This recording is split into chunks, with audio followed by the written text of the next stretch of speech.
Okay. Can you hear me online? Yes. क्या हाल चाल है बच्चों आपके? किस कदर गोला गंडा बनाया गया है ये क्लासरूम। White, yellow, red. चलें जी साहब। भाई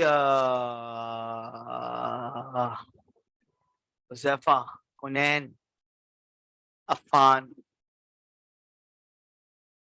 आज हम लोगों को civil law and criminal law की बात को स्टार्ट करना है। पीछे ऑफ क्यों है लाइट्स? यार यहीं कहीं होगा, इसके अंदर होगा। है जी। इससे पहले कि हम सिविल लॉ और क्रिमिनल लॉ के टॉपिक को फॉर्मली स्टार्ट करें, मैं आपसे पूछना चाहूंगा, आप क्या जानते हैं सिविल लॉ या क्रिमिनल लॉ के बारे में? अगर आप वन बाय वन अपने हैंड रेस करके मुझे जवाब देते हैं तो ज्यादा बेटर होगा। सिविल लॉ, चलें सिविल लॉ तो शायद अभी आप लोग ना पिक कर पाए। क्रिमिनल लॉ तो सभी को बड़ा मजेदार लगता होगा। क्या है ये क्रिमिनल लॉ? क्या पढ़ाएंगे हम इसमें आपको? कुछ चलें, आप सबकी, थैंक यू बेटा, आप सबकी खामोशी देखते हुए हम आपके लिए और आसान सवाल कर देते हैं। ऑब्वियसली क्रिमिनल लॉ में हम डील कर रहे हैं क्राइम से। क्राइम क्या है? ऐसा क्राइम क्या है? No, incomplete answer. हर वो चीज जो अगेंस्ट द लॉ होती है वो क्राइम नहीं होता। जी सर। कोई बहुत ही अनडिजायरेबल चीज हो, जो चीज आपको बहुत ही अनडिजायरेबल लग रही है, क्या पता वो एहसन को बहुत डिजायरेबल हो। तो हम कैसे डिसाइड करेंगे इस डिजायरेबल और अनडिजायरेबल को? रॉन्ग। मौल साहब, तुम खामोश बैठे रहो। मौल साहब, क्राइम। खान साहब हैं शायद आप? खान साहब हैं? फिर कौन है? बलोच हैं? ओहो, कहां से आए हैं आप?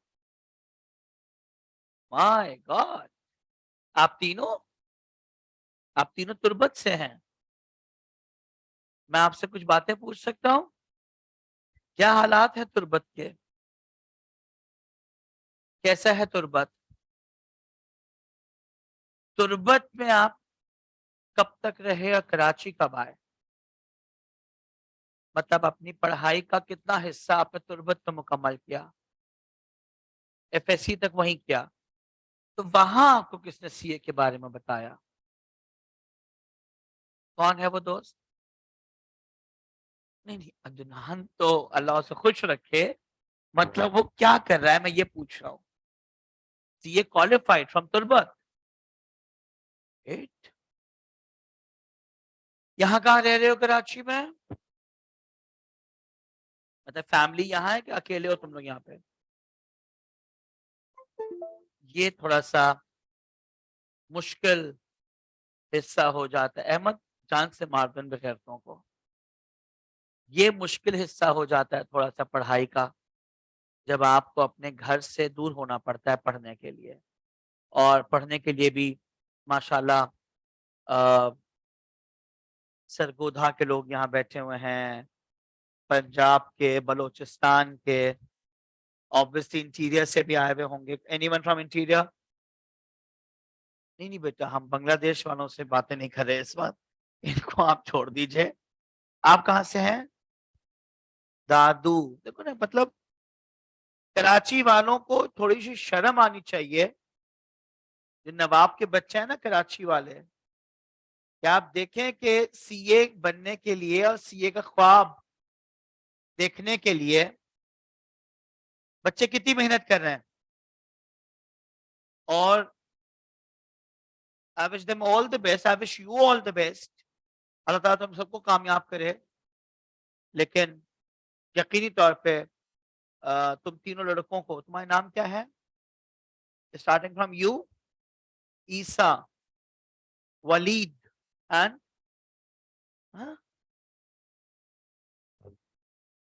शाहिद बोल दो ना, निका थोड़ी पढ़ रहा हूं जो पूरा नाम बता रहे हो यार। शाहिद नाम है तुम्हारा। असलम कौन है? अच्छा अच्छा, असलम भाई को सलाम बोलिएगा जब बात हो, लेकिन हमारे टीचर ने आपको सलाम बोला है, ठीक है। तो शाहिद एंड वलीद एंड ईसा, ये बच्चे अल्लाह ताला कामयाब होंगे। तुर्बत बलोचिस्तान, हमारे, मुझे तो बहुत प्यार है बलोचिस्तान से, बहुत ज्यादा। अगर कभी जिंदगी में मेरे पास इतने पैसे हुए कि मैं कराची के बाहर कोई घर बनाऊं, तो मैं हमेशा, मेरा ख्वाहिश है कि मैं क्वेटा में बनाऊं। कराची से बाहर, अगर कराची में तो ऑब्वियसली घर बना ही रहे हैं, मतलब रह ही रहे हैं, अम्मा अब्बा ने घर दे दिया मासूम सा अच्छा सा, तो घर कराची में क्या बनाएंगे। अगर कराची के, मुझे बहुत प्यार लगता है क्वेटा, बलोच बहुत अच्छे होते हैं, और मैं बलोचों के बहुत करीब गया जब मैंने, मुझे पता था कि ये छिछोरपन होगा, मेरी हर बात में छिछोरपन निकाल लिया जाता है, बताओ बेटा मेरी क्या गलती है। मैं बलोचों के बहुत करीब गया जब मैंने बलोच मिसिंग पर्संस के ऊपर केसेस को प्लीट किया कोर्ट में, तो मुझे अंदाजा हुआ कि ये डेरा बुक्टी एंड पशीन एंड गवादर कितने प्यारे प्यारे। अभी पता है मेरी एक स्टूडेंट है Shaista Baloch, she is from Gwadar, और उसका भाई और वो दोनों कराची आए हैं, तो उनकी फैमिली के मिसिंग पर्सन इश्यूज पे उनको हम डील कर रहे हैं। तो कहने का मतलब ये है, इस मुल्क का सबसे खूबसूरत इलाका, हम लोग समझते हैं खूबसूरती सिर्फ और सिर्फ पहाड़ों में है और दरियाओं में है, कभी बलूचिस्तान जाइए, उसको एक्सप्लोर करने की जरूरत है। अल्लाह ताला बलूचिस्तान के हालात बेहतर करे, और ऐसा हो जाए बलूचिस्तान कि इन बच्चों को इतनी दूर ना आना पड़े पढ़ने के लिए। ये तो बेचारे मेहनत कर रहे हैं, लेकिन खैर अल्लाह ताला सबके लिए आसानियां पैदा करे। सर जी, क्राइम का मतलब अगर मैं आपसे पूछूं, थैंक यू सो मच, कैसे हैं आप जी? ईसा भाई, क्राइम क्या है? लड़कियां कुछ बताना चाह रही हैं जी, मिस दादू, मिस दादू।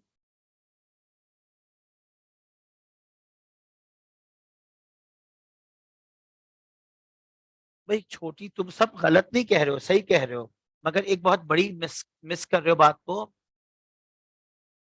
पनिशमेंट जिस पे मिले, हर वो काम जिस पे रियासत, मैं पनिशमेंट नहीं दे सकता आपको। टीएसए पनिशमेंट देगा तो टीएसए पिटेगा। ये जो प्राइवेटली मैन की, जो भी काम जिसके जवाब में तुमको रियासत पाकिस्तान सजा सुना दे, सजा हो जिसके ऊपर, वो है क्राइम, वो है जुर्म। मैं एक छोटी सी एग्जांपल दूंगा, फिर कहानी का आगाज करेंगे। अगर मैं, मतलब आप, मैं आपका दोस्त हूं, टीचर नहीं हूं इस वक्त, अगर मैं आपका दोस्त हूं और अगर आप मुझे कुछ गुस्से में उल्टी पुल्टी बातें बोल देते हैं नाराज होके, तो मैं एफआईआर नहीं लॉन्च कराऊंगा जाके। मैं रियासत से ये नहीं कहूंगा कि इस शख्स ने मेरे लिए गलत अल्फाज इस्तेमाल किए, लेकिन अगर ये गलत अल्फाज इस्तेमाल हो प्रॉफेट मोहम्मद सल्लल्लाहु अलैहि वसल्लम पर, तो ये रियासत पाकिस्तान में क्राइम है, इस पे सजा होगी, इस पे एफआईआर लॉन्च होगी, सेक्शन 295C आएगा बीच में। सजा भी कोई छोटी मोटी नहीं, सजाए मौत तक जाएगी बात। तो मुझे बुरा भला कहा, गलत काम था ये, मैं लीगल एक्शन ले सकता हूं, सजा नहीं मिलेगी आपको।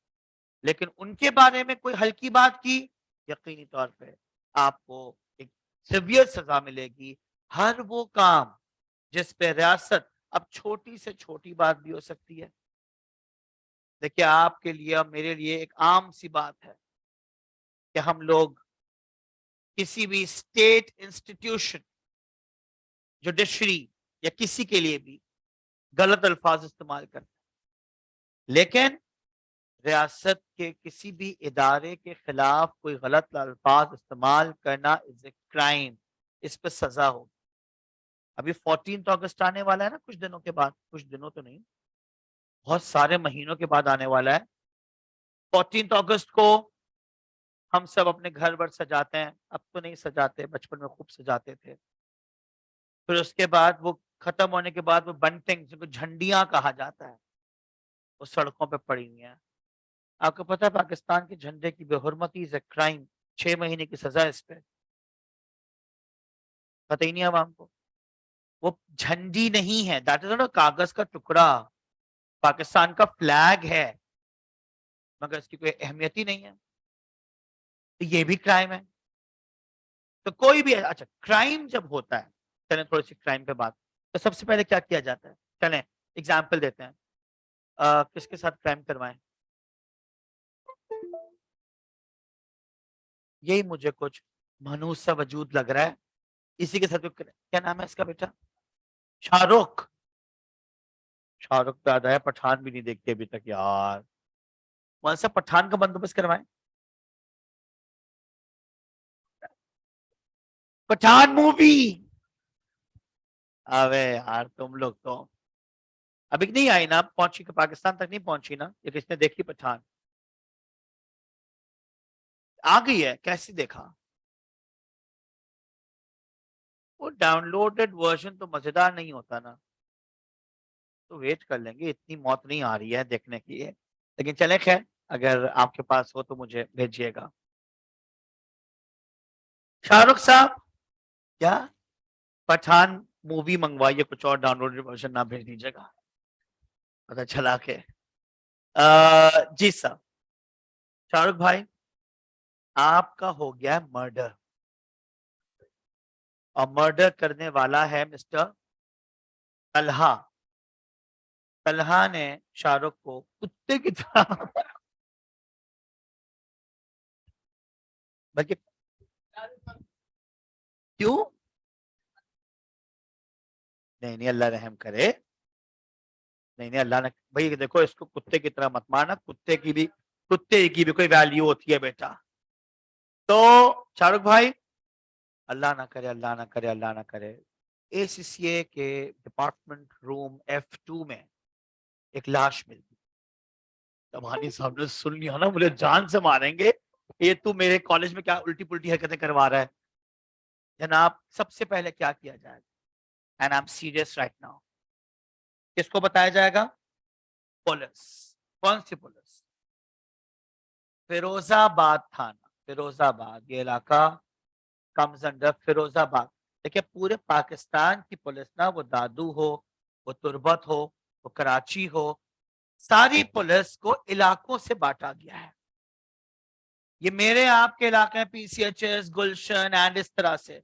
पुलिस के इलाके ऐसे नहीं होते, उनका थाना होता है। This area comes under the jurisdiction of Firozabad थाना। इधर ही पीछे तारिक रोड के पास है, उसकी पुलिस आएगी।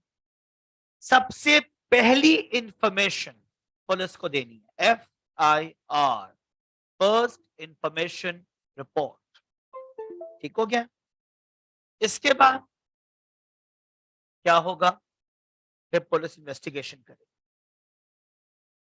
कुछ कैमरे की रिकॉर्डिंग से अंदाजा हुआ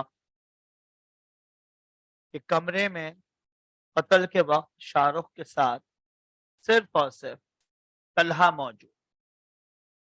कैमरे की रिकॉर्डिंग से इस बात का अंदाजा हुआ कि तलहा बहुत हैफेजर्टली कमरे से बाहर भागे, यानी कि अक्यूज्ड, मुलजिम, जिन पे इल्जाम जा रहा है, वो बने हमारे तलहा भाई। देखिए जनाब आली, हमारे शाहरुख साहब मेरे और तुम्हारे तरह एक आम पाकिस्तानी है।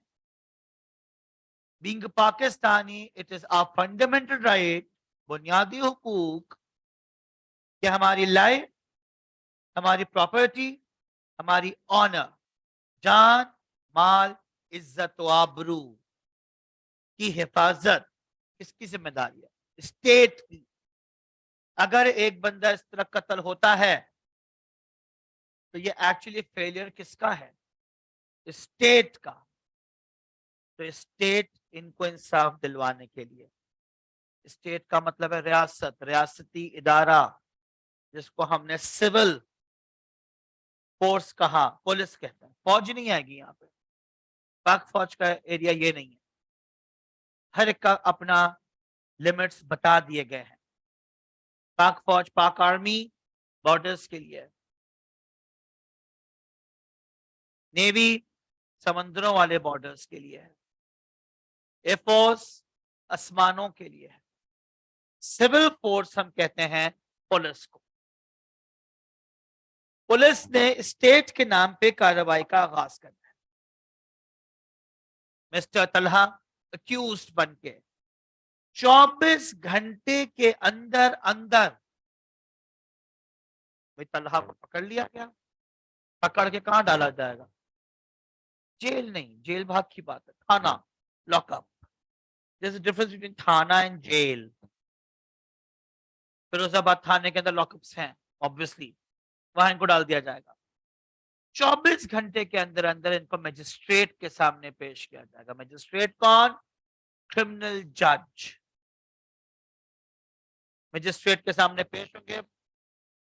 देख रहे हैं आजकल आप, बड़ी गिरफ्तारियों का मौसम चल रहा है। कभी फवाद चौधरी को पकड़ रहे हैं तो कभी शेख रशीद को। अन करीब मेरी मरियम नवाज साहिबा अपनी ताकत का इस्तेमाल करते हुए खान साहब भी जा रहे होंगे। लेट्स सी क्या होता है। सियासत पाकिस्तान की बड़ी गंदी है, कुछ समझ नहीं आता कौन किसकी तरफ है। कभी विलन बन जाता है तुम्हारा नवाज, आजकल विलन बन गया है इमरान। ये सियासत है इस मुल्क की।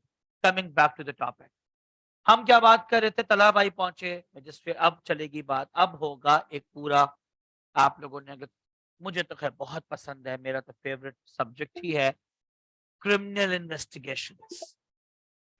अब पुलिस शुरू करेगी इन्वेस्टिगेशन कर, एक से बढ़कर एक खूबसूरत क्रिमिनल इन्वेस्टिगेशन की सीरीज पड़ी हुई है तुम्हारे नेटफ्लिक्स पे। कभी टाइम मिले तो देखना, बड़ा मजा आता है। जिसमें पुलिस इधर जाएगी उधर जाएगी, इन्वेस्टिगेट करेगी क्या हुआ था, क्यों हुआ था, कैसे हुआ था। चार्जशीट तैयार करके कोर्ट में पेश की जाए। अदालत पूछेगी जीजा, do you want to defend yourself? इनका लॉयर है, डिफेंस काउंसिल इनको डिफेंड करने आएगा। पुलिस का वकील प्रोसिक्यूटर कहलाए। प्रोसिक्यूशन हो रहा है यहां पे। प्रोसिक्यूशन का मतलब है क्रिमिनल कार्रवाई। अंग्रेजी मूवीज में आप लोगों ने देखा होगा, सुना होगा ना। बहरहाल, जब तक मेरी चाय मुकम्मल ठंडी ना हो, आई रिक्वेस्ट, तुम्हारा नाम क्या था बेटा? पढ़ोगे अगर तुम चाहते हो तो? तुम क्यों नहीं चाहते पढ़ना? नहीं नहीं, आपने बहुत ही घटिया बात की बेटा। आवाज की खूबसूरती और शक्ल की खूबसूरती, अगर खूबसूरती का मौजू निकलेगा तो फिर दो ही नाम इस क्लास पर रहेंगे, एक तलाल आरिफ और एक मरियम नवाज। एनीवेज, इसके अलावा खूबसूरती का स्टैंडर्ड कोई नहीं मीट कर सकता। लेकिन मेरा बच्चा पढ़ो, ये घटिया बातें मत करो। खूबसूरती खूबसूरती कुछ नहीं होती, खूबसूरती इंसान की आंखों में होती। दिल जवान, उसमें जवानी कहां से बीच में आ गई? ऐसा देखो बेटा, जवानी मवानी की बातें कर रहे हैं लोग। अल्हम्दुलिल्लाह हम सब जवान हैं, आप ही के 2-3 साल बड़ा होऊंगा मैं आपसे। मैं चाय पी रहा हूँ, फिर मुझे कुछ यहाँ लिखना है, जब तक हमारे साथ, सॉरी यार, हमाद, अच्छा एक सेकंड, इसका क्रिमिनल लॉ पहले है ना? नहीं, तुम क्रिमिनल लॉ पढ़ोगे पहले, सिर्फ क्रिमिनल लॉ।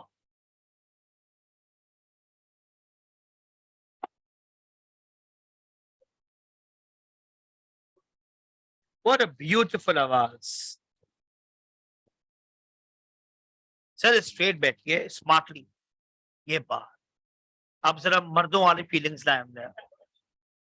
अब जोर।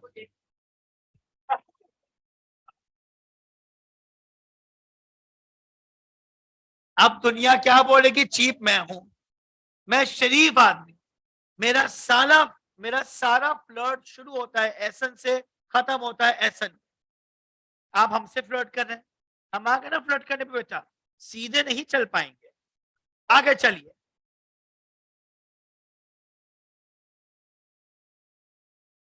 आगे चलिए ना बच्चों, आप लोग किताब पे ध्यान।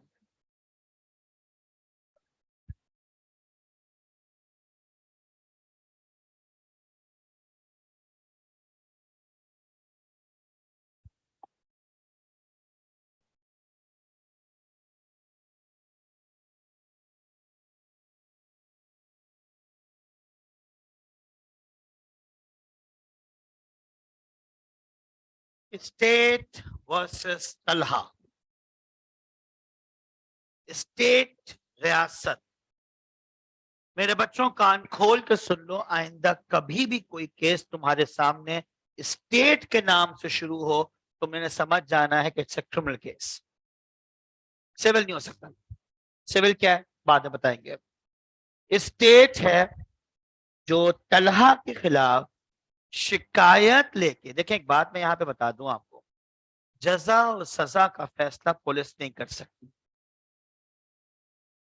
ये जो राव अनवार जैसे कुत्ते के बच्चे टाइप के पुलिस ऑफिसर्स हैं, आई रिपीट, डरता तो मैं किसी के बाप से नहीं। ये जो राव अनवार जैसे कुत्ते के बच्चे टाइप के पुलिस ऑफिसर्स हैं, ये अपनी लिमिट्स क्रॉस कर रहे हैं। नकीबुल्ला महसूद जो लड़का था, पठान लड़का, वो चोर था, डाकू था, XYZ कोई भी था, राव अनवार को उसको गोली मारने का इख्तियार नहीं। ये फेक इनकाउंटर्स होते हैं, बलोचिस्तान वाले तो बहुत जानते हैं। रात के अंधेरों से, पिशीन से, किला अब्दुल्ला से, पता नहीं कहां कहां से लाशें मिलती हैं लड़कों की। कोई भी इदारा हो, कोई भी इदारा हो, फौज भी हो ना, आर्मी चीफ भी हो, ये इंसाफ नहीं देगा।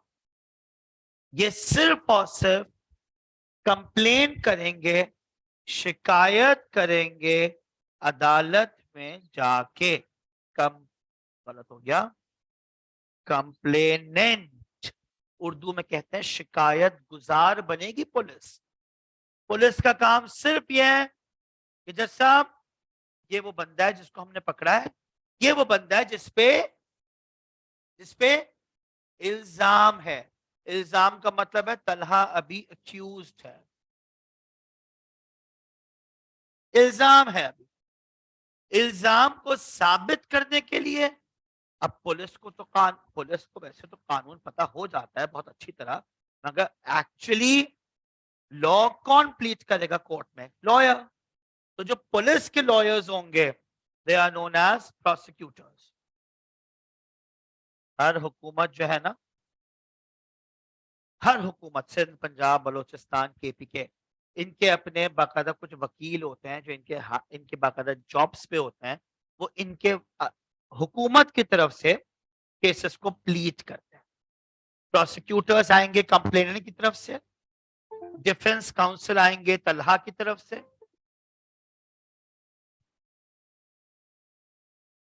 और केस शुरू होगा। सबसे पहले ये अपनी पूरी कंप्लेन, इस दिन इतने बजे इस वक्त एक बंदे की लाश मिली, इन्वेस्टिगेशन पे, इनिशियल इन्वेस्टिगेशन से हमको पता चलता है कि तलहा साहब पे इल्जाम था, जो वहां पे वेपन मिला उस पे तलहा के फिंगरप्रिंट्स आए हैं, ये है वो है। अब जज पुलिस को सुन के फैसले नहीं करेगा। ओके हो गया जब पुलिस वालों, अब तुम साइड में। Defence counsel, do you want to say anything? Do you want to defend your client? जी सर। बिल्कुल झूठा केस बनाया जा रहा है मेरे बंदे पे। मेरा बंदा तो वॉशरूम गया हुआ था F2 के सामने वाले, जब वो वॉशरूम से निकला तो उसको कुछ अजीब सी आवाजें आई F2ACCA से। जब वो कमरे में गया तो एक भैंस नुमा इंसान तड़प रहा था। वो उसको बचाने के लिए जब अंदर गया तो मेरा क्लाइंट देखता है तलहा कि शाहरुख के पेट में छुरा घोंपा हुआ है। माय लॉर्ड, मेरे क्लाइंट तलहा ने तो उसकी जान बचाने के लिए छुरा निकाला। छुरा निकालने पे उसके फिंगरप्रिंट्स आए हैं। ही वॉज नॉट द कातिल, कातिल कोई और है। पुलिस जानबूझ के सारे केस को खींच के ला रही है तलहा के खिलाफ। जज ने कहा क्या आप जो बातें कर रहे हैं वो साबित करने का आपके पास कोई? जी बिल्कुल है। मैं आपको उन कैमरे की रिकॉर्डिंग्स दिखाता हूं जो F2ACC के सामने वाले वॉशरूम की तरफ जाता है। अब टाइम नोट कीजिएगा, इतने बजे एक बंदा अंदर जा रहा है, निकल रहा है, जो कुछ है। अब ये शुरू हो गई कहानी। प्रोसिक्यूशन ने अपनी कहानियां खड़ी की, डिफेंस ने अपनी कहानियां खड़ी की। सबूत होंगे, गवाह होंगे, दो चार बच्चे और बुलाए जाएंगे जो कोई शाहरुख के हक में गवाही देगा, कोई तलहा के हक में देगा, और इन्वेस्टिगेशन बढ़ेगी। बढ़ते बढ़ते अब मामला निमट गया। अब दो ऑप्शंस बचे। या तो प्रोसिक्यूशन साबित कर देगी इस बात को कि तलहा इज द मर्डरर, या प्रोसिक्यूशन ये बात साबित करने में नाकाम हो जाए। तो दो ऑप्शंस आ गए। अब तलहा अक्यूज्ड है। अक्यूज से अगर बात साबित हो गई कि तलहा ने जुर्म किया है तो तलहा को मिलेगी सजा। तलहा बनेंगे मुजरिम। मुजरिम कहलाता है कॉन्विक्ट। अब सजा मिलेगी। और अगर तलहा पे इल्जाम साबित नहीं हो तो तलहा बाइज्जत बरी हो जाए। अब बाइज्जत बरी, जैसे कि ये उल्लू का पट्टा बरी हुआ। क्या नाम था इस खबीस का, मैं भूल गया। राव अनवर। अब तुम लोग मुझे बताओ मेरे बच्चों, इतने अक्लमंद हो, तुम लोग भी रोटी खाते हो, चावल खाते हो, गंदम खाते हो। सिंध पुलिस राव अनवर के खिलाफ गवाही देगी? सिंध पुलिस, मेरी बात समझ रहे हो ना? गवाहियां किसको देनी है कोर्ट में जाके? गालियां पड़ रही हैं जज को, बेचारे को। हमारे जजेस को, अदालतों को गालियां पड़ रही हैं। अदालतें मुजरिमों को छोड़ देती हैं। मुझे एक बात बताओ, इस कहानी को समझने के बाद तुम्हारे जहन में थोड़ा सा आइडिया क्लियर हो रहा होगा। अदालत किसी को सजा दे या ना दे, ये बात किस चीज पे डिपेंड करती है? एविडेंस पे। सिंध पुलिस का काम था कि वो राव अनवर के खिलाफ जाके एविडेंस प्रोवाइड करे। माय डियर, सिंध पुलिस ने कहा जज के सामने, sir we are very sorry, मगर हम राव अनवर के खिलाफ सबूत इकट्ठा नहीं कर पाए। हम ये साबित नहीं कर पा रहे कि राव अनवर ने ही नकीबुल्ला को मारा है। जिसको मारा था वो तो दहशतगर्द था, नसीबुल्ला। सुना आपने जजमेंट? अगर आप लोगों ने जजमेंट सुना तो वो नकीबुल्ला नसीबुल्ला बन गए। या जो नकीबुल्ला था उसको तो किसी और ने मारा है। हमने तो जिनको मारा था वो नसीबुल्ला था, दहशतगर्द था वो। बस इन अदालतों में शराब को शहद साबित किया जाता है मेरे बच्चों। क्या करें, इस मुल्क का इंसाफ ही तो नहीं है। बहरहाल आपके अक्यूज्ड अगर बच गए राव अनवर की तरह, जैसे वो चौड़े होके बाहर निकले थे, रिहा हुए थे, रिहाई को हम कहते हैं एक्विट। दो ऑप्शन है, या तो अक्यूज्ड सजा पाएगा या अक्यूज्ड रिहाई पाएगा। रिहाई पा गया तो जाओ मौज बनाओ, मौज ही मौजा। और अगर सजा पा गया, 2 मिनट्स, तो 3 सजाएं हैं तुम्हारे मुल्क में। सबसे छोटी सजा फाइन। फाइन बोले तो, फाइन बोले तो जुर्माना। जुर्माना, जुर्म से निकला है जुर्माना। कैसे दो? अगर क्राइम सीरियस होगा तो जुर्माने के बाद दूसरी सजा लगाई जाएगी, जेल में डालो। नहीं नहीं, उम्र कैद हर केस में नहीं होती। उम्र कैद कुछ केस, कैद तो कैद है, 10 दिन की हो या 10 साल की हो।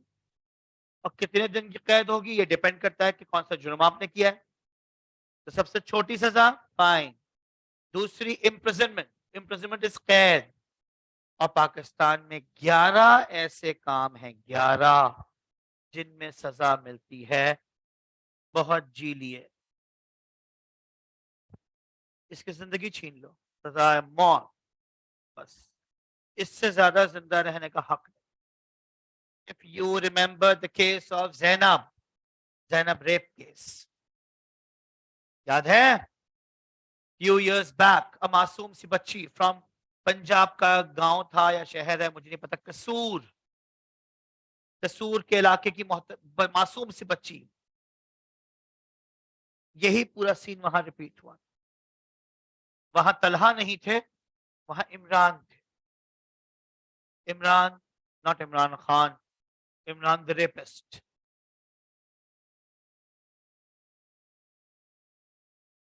रेप करने वाला जैनब के जनाजे की पहली सफ में खड़े होके नमाज जनाजा पढ़ रहा था। हिम्मत चेक करें बेगैरत की। जिसका जनाजा रखा है उसको मैं नहीं मारा है। अल्लाह अकबर। मौलवी साहब, जमीर मर गए हैं लोगों के। जब पाकिस्तान की हिस्ट्री का पहला केस बनता है जैनब रेप केस, जिसमें रेपिस्ट को डीएनए से पकड़ा गया, डीएनए टेस्ट से। इससे पहले बहुत तकलीफदेह किस्म का कुछ मेडिकल टेस्ट हुआ करते थे। रेप विक्टिम्स के साथ किस तरह से डील किया जाता है, इसका अगर जरा सा भी आपको, बच्चे नहीं है यहाँ पे कोई भी, इसलिए मैं ये बातें कर सकता हूँ, अगर जरा सा भी आपको रेप विक्टिम के टेस्ट का अंदाजा लगाना है तो बॉलीवुड की मूवी मॉम देख लीजिए जाके। आपकी अपनी ही Pakistani actress Sajal Ali and मां बनी थी श्रीदेवी। सच अ पेनफुल प्रोसेस। 3 दिन, सिर्फ 72 घंटे, 72 आवर्स। रेप का तमाम एविडेंस अगर 72 आवर्स में जमा नहीं किए गए हैं तो जाया हो जाए। जैनब की तो लाश ही चौथे दिन मिली थी, खत्म हो चुका था सारे एविडेंस।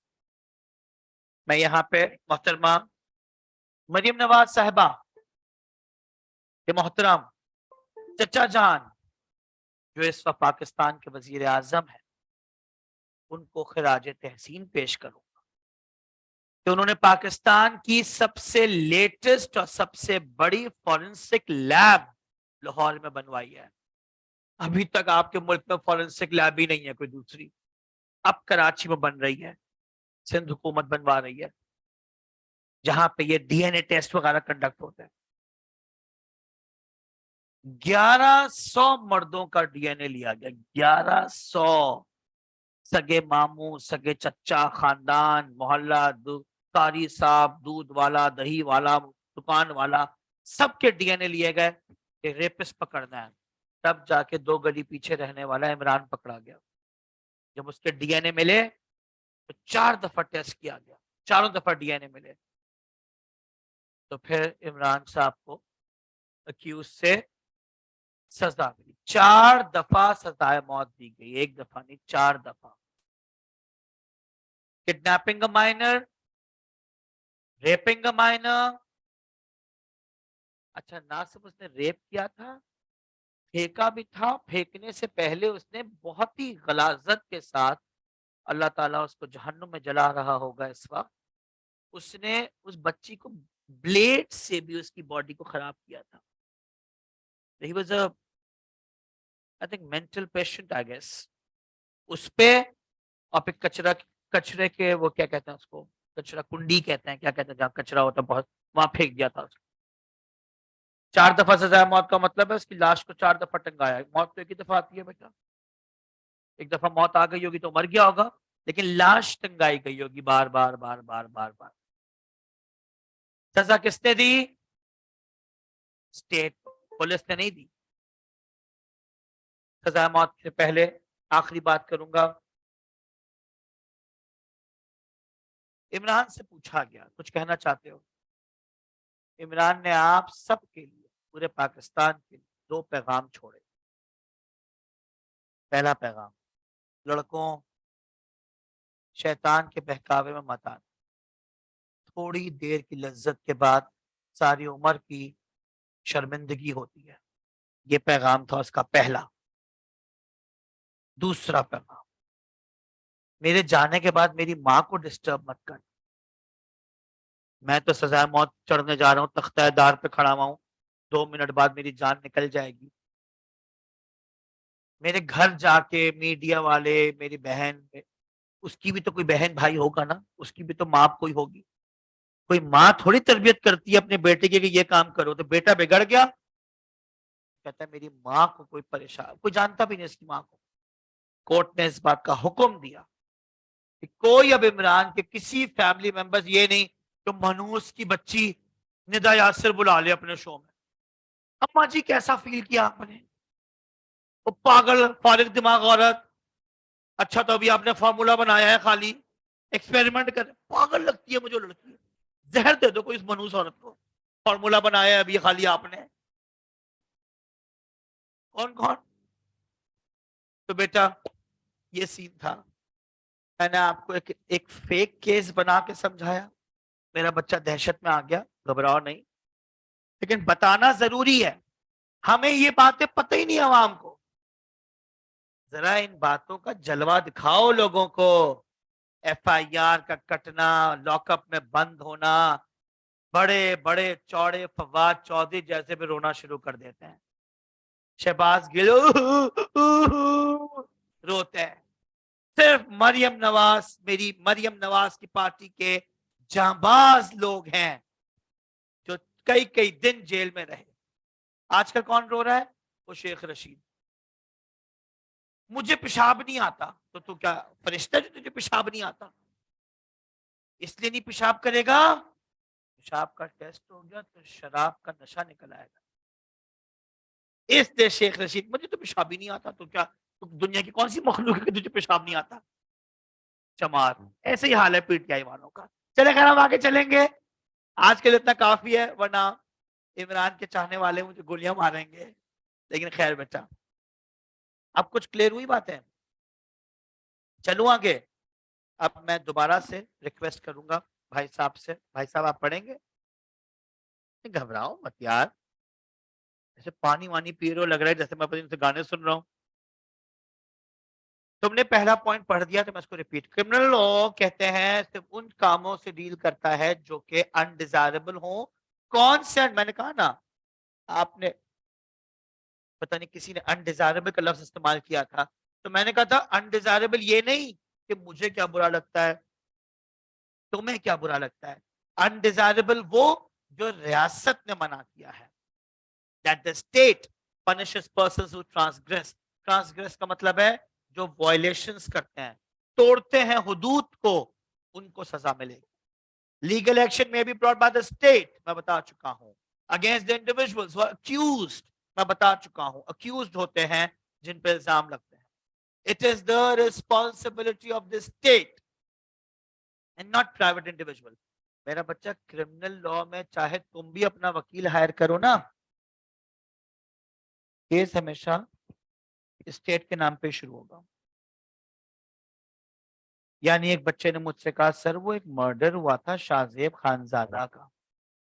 मैंने कहा हाँ मुझे याद है, शाहरुख जतोई नामी शख्स ने मर्डर किया था। कहते हैं उसका केस तो उसके अब्बा ने कोर्ट में गया था ना, उसके अब्बा ने वकील हायर किया था।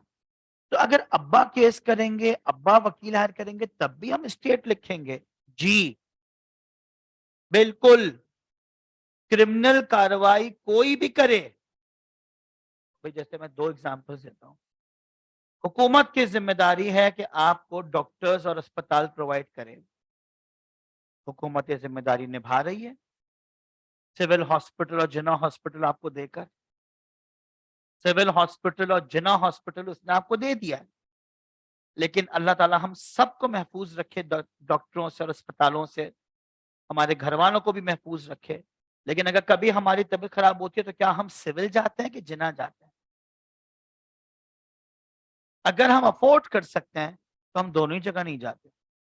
हम अपने किसी प्राइवेट डॉक्टर, क्यों क्यों फ्री में चले जाए ना, क्यों नहीं जा रहे फ्री इलाज के लिए? Standard, facilities, quality. फिर मैं दूसरी एग्जांपल देता हूं।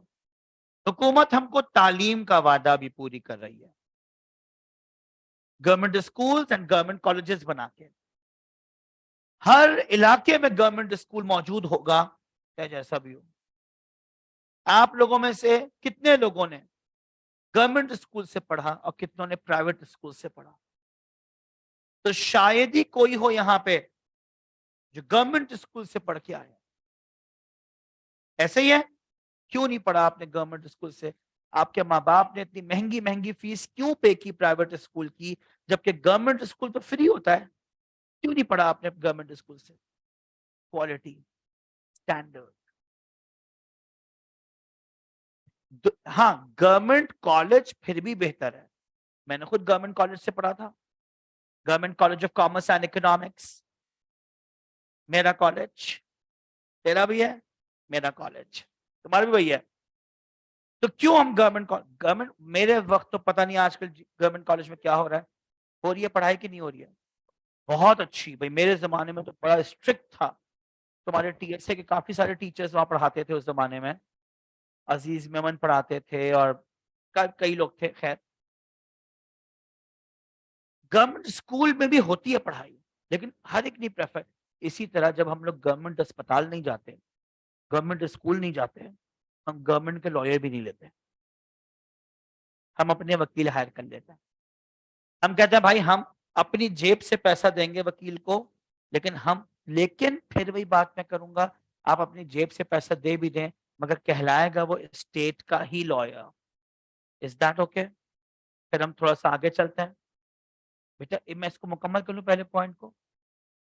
फिर मैंने आपसे कहा क्रिमिनल केस की एग्जाम्पल स्टेट वर्सेस खत्री।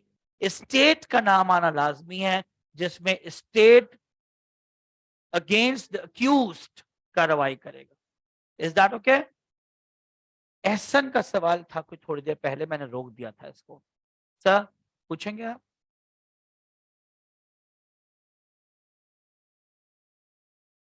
जी, इक्विट हो जाता है। गिल्टी होने पे इक्विट हो सकता है। हाँ,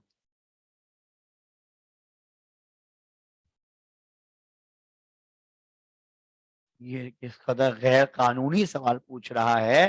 एक्सटर्नल पावर क्या होती है ये? अनलॉफुल है, अनलॉ इलीगल हो रहा है ये।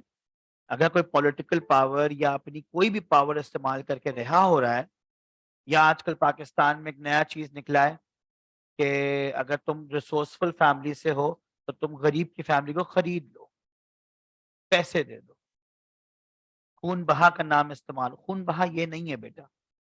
जो इस्लाम ने खून बहा, जिसको उर्दू में खून बहा कहते हैं, अरबी में दियत कहते हैं और अंग्रेजी में ब्लड मनी कहते हैं।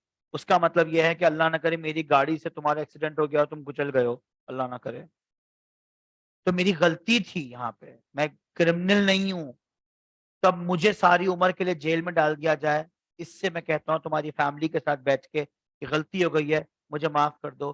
तो ये माफी मुमकिन है अगर फैमिली खुद माफ कर दे। ये थोड़ी कि शाहरुख जोतोई जो है वो अपने गार्ड की पिस्टल लेके गोलियां चला रहा है शाहजेब खान के ऊपर, और फिर शाहरुख की फैमिली प्रेशराइज कर रही है शाहजेब की फैमिली को, हमें माफ कर दो। पैसे की ताकत से माफी? फिर तो सारे तालिबान भी यही करेंगे, पहले धमाके करेंगे फिर बोलेंगे आप पैसे ले लो हमसे। तो ये तो कोई इंसाफ नहीं हुआ ना, तो वो एक अलग चीज हो जाए। Any other question? जी सर, आप कुछ कह रहे थे?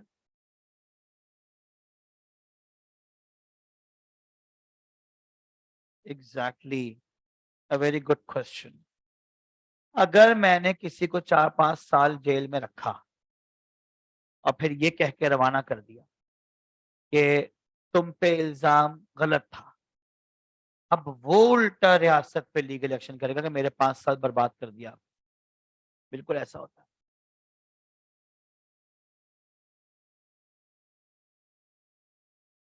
हाँ, होगा। बिल्कुल होगा। देखें, इसमें वक्त तो वापस नहीं मिल सकता ना। मैक्सिमम ये हो सकता है कि अगर आप ये साबित करें कि जनाब कौन लोग शामिल थे आपको अंदर डालने के लिए, तो फिर उन लोगों के खिलाफ एक्शन होता है। रियासत के खिलाफ तो आपकी औकात नहीं है कि आप एक्शन लेंगे। क्या वजीर आजम पाकिस्तान से शिकवा करेंगे जाके? ठीक है, देखो रॉन्ग डिसीजन, ये तो खैर आम सी बात है पाकिस्तान में।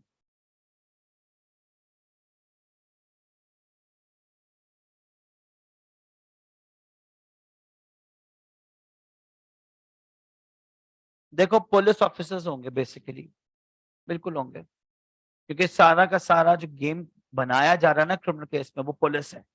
पुलिस क्या है? पुलिस फैसला सुनाने की एजेंसी नहीं है। पुलिस को कानून कहता है इन्वेस्टिगेटिंग एजेंसी है। तो पुलिस की इन्वेस्टिगेशंस का मसला था ना, तो नॉर्मली एक्शंस पुलिस पे ही होता है। और जैसे कि अभी हम बात कर रहे थे एक्सटर्नल पावर्स की, तो हमने बात की पॉलिटिकल पावर। तो पुलिस को यूज करती है तुम्हारी पॉलिटिकल पार्टी। पुलिस को भी मैं इतना गलत नहीं कहूंगा, हमारे मुल्क में पुलिस यूज की जाती है, इसलिए सारे इशू क्रिएट होते हैं। जी सर। ठीक है,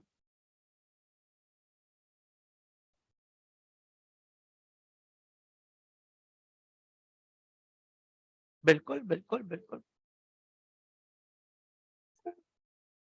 अरे ऑब्वियसली डिस्ट्रिक्ट कोर्ट ने तलहा को एक्विट कर दिया।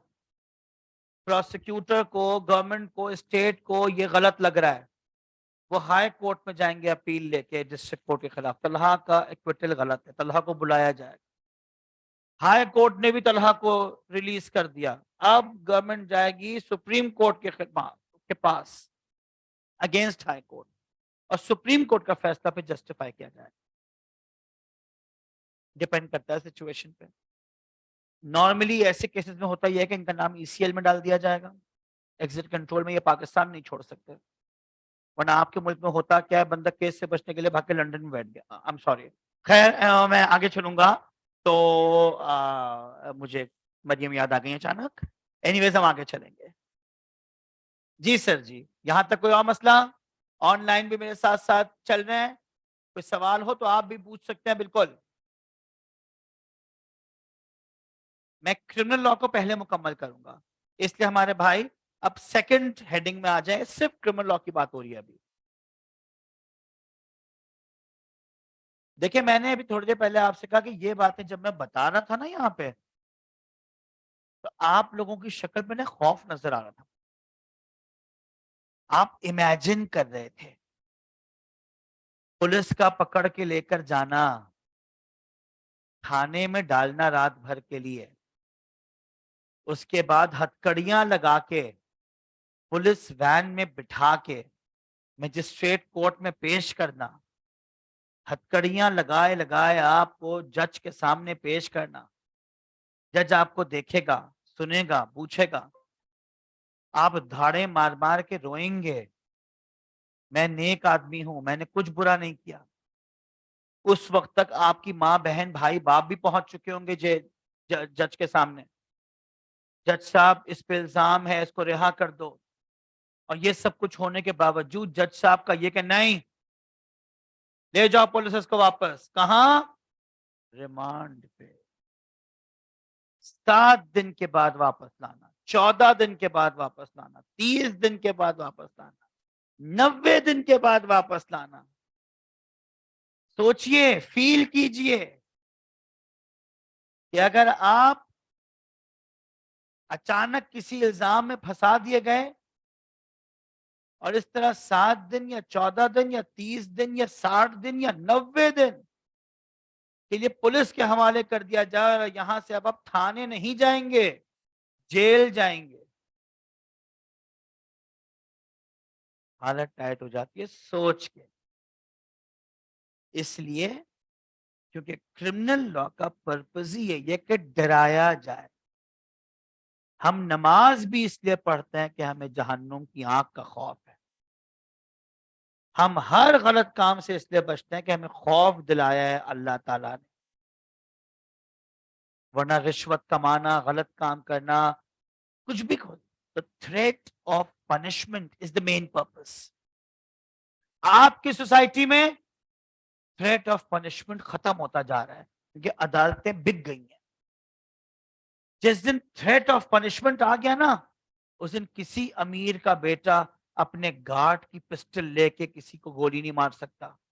उसको पता है मैं बड़े बाप की औलाद हूं, मेरे बाप की दोस्तियां पॉलिटिकल पार्टीज से हैं, मेरा बाप मुझको बचा लेगा, तो वो भरम दिखाता है। यहां पे आप लोगों को दोपहर की रोशनी में सिग्नल नजर नहीं आते ना? दुबई जाइए, दुबई रात के 3 बजे भी लाल बत्ती पे आपको गाड़ी रोकनी होगी। इतना खौफ है वहां पनिशमेंट का, थ्रेट ऑफ पनिशमेंट। सारी पाकिस्तानी अवाम, इन सब, मैं अमेरिका यूरोप की तो बात ही नहीं कर रहा, वो तो बड़े मुल्क हैं, मैं तो ये नुक्कड़ पड़ोस की बात कर रहा हूँ। दुबई, सऊदिया, इंसान के बच्चे बने होते हैं सारे, क्यों? Threat of punishment. जिस दिन पाकिस्तान में मुजरिमों को सजाएं खुलेआम होना शुरू हो, इस बात से फर्क कि ये मेरी पार्टी का है और ये तेरी पार्टी का है, पाकिस्तान सुधर जाएगा, बिल्कुल सुधर जाएगा। लेकिन अभी तक ये सिलसिला शुरू नहीं हुआ है। So next, harm cost.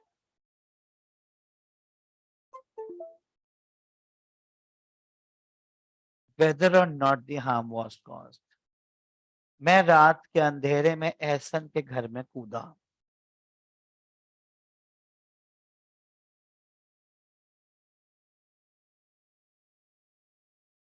Akbar भाई के भी कहानी में इंटरेस्ट डेवलप हो रहा है।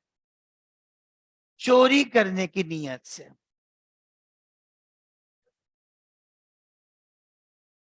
मुझे ये पता चल गया था, एहसन ने मुझे कहा था कि सतलाल, हम 3 दिन के लिए इस्लामाबाद जा रहे, घर खाली होगा, कूदते हैं, बड़े वैल्यूएबल मिलेंगे। लेकिन इससे पहले कि मैं घर के अंदर दाखिल हो पाता, इनके गार्ड्स ने मुझे पकड़ लिया। पकड़ लिया ना, मैं चोरी नहीं कर पाया, तो चलो यार छोड़ दो मुझे, चोरी तो नहीं की ना।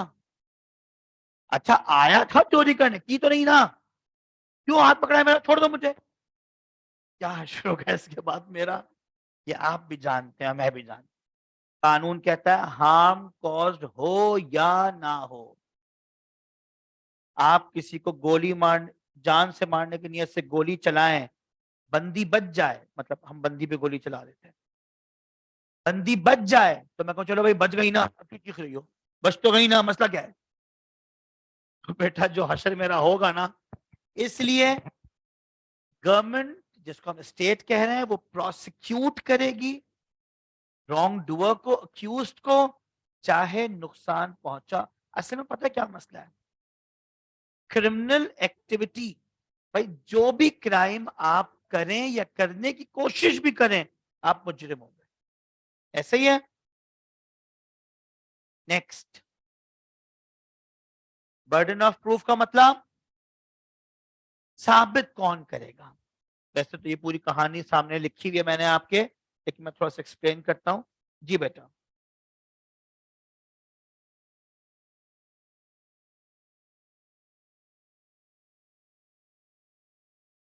ठीक है, beyond all reasonable doubt. Doubt किसे कहते हैं? शक। थैंक यू भाई। शक की बुनियाद पर सजा हो सकती है? ये मेरा आपसे सवाल है, यस और नो। मुझे शक है कि तलहा ने मारा है शाहरुख को, सजा दे दो, सजा दे दी हमने, तलहा लटक गया,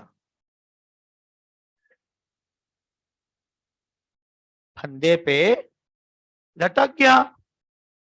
तलहा बेटा, अब आपके लटकने के बाद ये बात साबित हुई, ओह गलती हो गई, असल कातिल तो कोई और था, तो हमने उसकी तो वाट लगा दी ना बेचारे की। क्या कहते हैं जज साहब? तमाम गवाहों और सबूतों को मद्देनजर रखते हुए ये अदालत इस नतीजे पर पहुंची है कि हमारे तलहा लटकने ही के शौकीन हैं, इसलिए इनको लटका दिया जाए। याद है मैंने लास्ट क्लास में आसिया बीबी वाला केस डिस्कस किया था, वहां शक पैदा हो गया था। शक का फायदा, बेनिफिट ऑफ डाउट हमेशा अक्यूज को मिलता है। अगर प्रोसिक्यूशन डाउट क्रिएट कर रहा है ना, तो इसका फायदा अक्यूज को मिलेगा, क्योंकि शक की देखें, आप सब ने नाम सुना होगा, लेकिन देखा भी होगा उस अजीब सी मखलूक को, बिलावल भुट्टो जरदारी। उनकी वालदा मोहतरमा मेरी बड़ी फेवरेट पर्सनालिटी हुआ करती थी, चली गई बहुत जल्दी या भेज दी गई बहुत जल्दी, मोहतरमा बेनजीर भुट्टो। ऑब्वियसली मोहतरमा फातिमा जिन्नाह के बाद और मोहतरमा इज्जत माब हुस्न की देवी मरियम नवाज साहिबा से पहले अगर मुझे कोई खातून पॉलिटिशियन इस मुल्क में पसंद थी तो वो बेनजीर भुट्टो थी। बहुत प्यारा बोलती थी, बहुत अच्छी खातून, बस अक्लमंद थी। एक बड़ी गलती कर दी थी उन्होंने, एग्जैक्टली शादी करते वक्त में खास नशे में थी वो, वरना इतनी जबरदस्त औरत, इतने बड़े आदमी की बेटी, उसका अब्बू तो और बड़ा आदमी था, जुल्फिकार अली भुट्टो। मैं क्यों जिक्र कर रहा हूं यहां पे जुल्फिकार अली भुट्टो का? शक, उन्हें भी सजाए मौत मिली थी शक की बुनियाद। कभी बैठेंगे आपके साथ फुर्सत के लम्हात में तो आपको थोड़ी सी पाकिस्तान की पॉलिटिकल हिस्ट्री समझाएंगे। क्या वजह थी जो जुल्फिकार अली भुट्टो को लाइन से हटाया गया? क्यों जुल्फिकार अली, एक स्टूपिड सी मूवी आई हुई है आजकल नेटफ्लिक्स पे, स्टूपिड में इसलिए कह रहा हूं कि बहुत हिलारियस किस्म की है, नाम है उसका मिशन मजनू। हटा दी? गुड, हम मूवी की बात कर रहे हैं बेटा। तो उसमें दिखाया गया कि पाकिस्तान का न्यूक्लियर प्रोग्राम, मेरे बच्चों, ये जिस न्यूक्लियर प्रोग्राम पे आज हम लोग फख्र करते हैं, ये बात अलग है, खाने को पैसे नहीं है, पेट्रोल नहीं है, डॉलर्स नहीं है, न्यूक्लियर प्रोग्राम है हमारे पास, एटॉमिक बम, क्या फायदा? अब इनको कहां फाड़ना है हमको ले जाके, ये तो कभी बाद में डिस्कस कर लेंगे। Zulfikar Ali Bhutto was the pioneer of that programme. ये कसूर था जुल्फिकार अली भुट्टो का। हटाओ इसको, जिंदा मत छोड़ना इसको, जेल में मत डालना, मार डालो इसको। देखें 2 साल में 77 में हटाया गया, 79 में लटका दिया गया। खैर, अगर उस कहानी में मैं, क्योंकि बीइंग अ लॉयर हमने वो केस पढ़ा था, शक की बुनियाद पे हुआ क्या? कहते हैं if the state can prove the offence beyond all reasonable doubt. Beyond all reasonable doubt का मतलब है जब कोई शक ना रहे, कोई शक ना रहे, यानी बात बिल्कुल 100% साबित हो जाए, तो फिर प्रोसिक्यूशन इज सक्सेसफुल, कामयाब हो जाएगा रियासत का इदारा। साबित कर दिया ना उसने, फिर क्या होगा? Accused is found guilty. जब वो साबित कर देंगे तो वो जीत जाएंगे, ये हार जाएगा। अक्यूज्ड गिल्टी हो जाएगा और फिर मिलेगी उसको सजा, एंड कन्विक्टेड। ये थी कानूनी कार्रवाई in a criminal case. Sir मुकम्मल कीजिए इसको।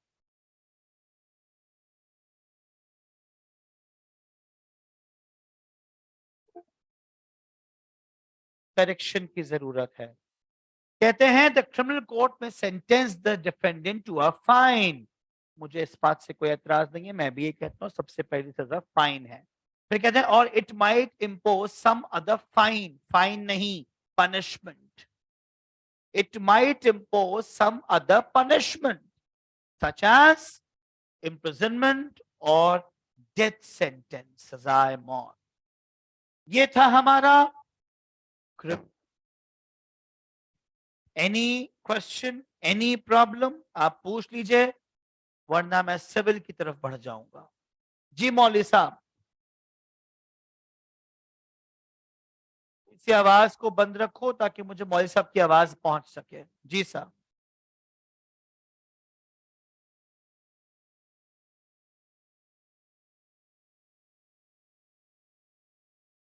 होगा ये, अल्लाह ना करे, अल्लाह ना करे, अल्लाह ना करे तुम्हारे साथ कोई क्रिमिनल एक्ट हो जाता है और तुम कानूनी कार्रवाई शुरू करने जाते हो, तो जब पहला दिन होता है ना हेयरिंग का, अगर आप प्रोसिक्यूटर के जरिए पेश हो रहे हैं, तो आप कोर्ट में एक एप्लीकेशन जमा कराएंगे कि मैं अपना लॉयर, क्रिमिनल लॉयर हायर करना चाह रहा हूं। तो और उस वक्त अदालत की तरफ से जो रियासत के वकील होंगे उनको खुदाफिज कह दिया जाएगा कि भाई क्लाइंट अपनी पार्टी खुद ला रहा है, और वो जो प्रोसिक्यूटर की जहां जहां मामलात होंगे वहां पे आपके वकील का नाम एंटर कर दिया जाएगा, और आपका वकील रियासत को रिप्रेजेंट करेगा, आपका वकील पुलिस से इन्वेस्टिगेट करेगा, आपका वकील पुलिस से डील करेगा। ये होगा, करेगा हर एक को, हर एक को, सबके लिए।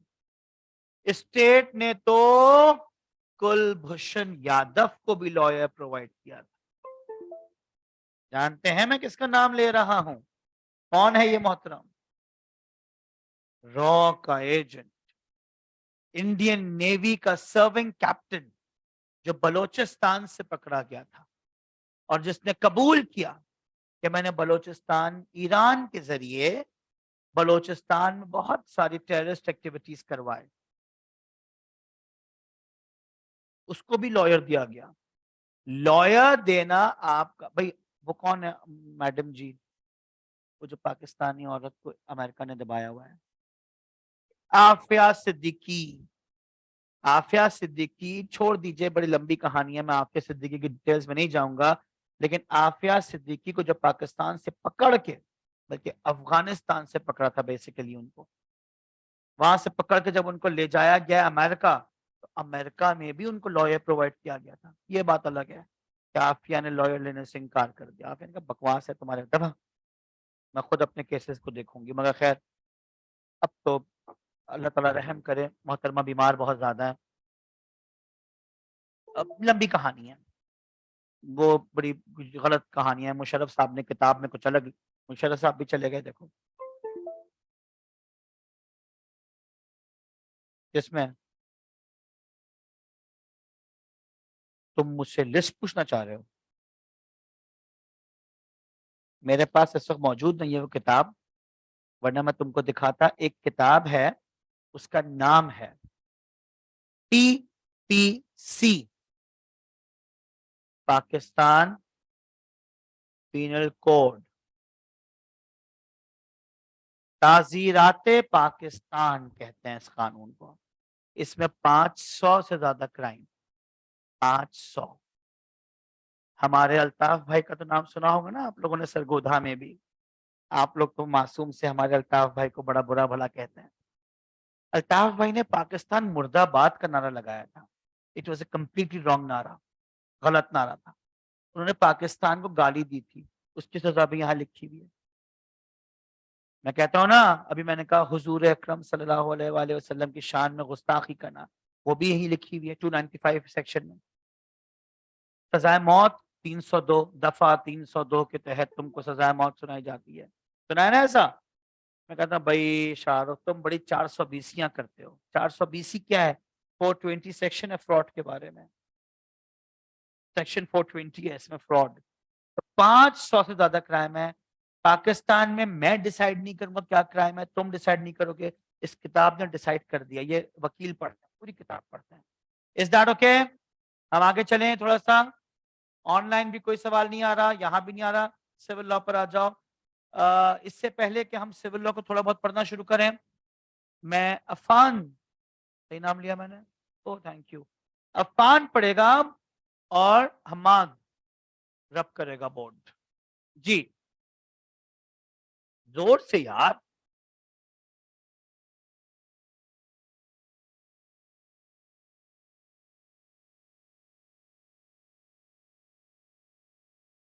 खींच लिया आपने तस्वीर? तबाही मचा दी बेटे ने। तस्वीर खींचनी थी आपको। चलें जी।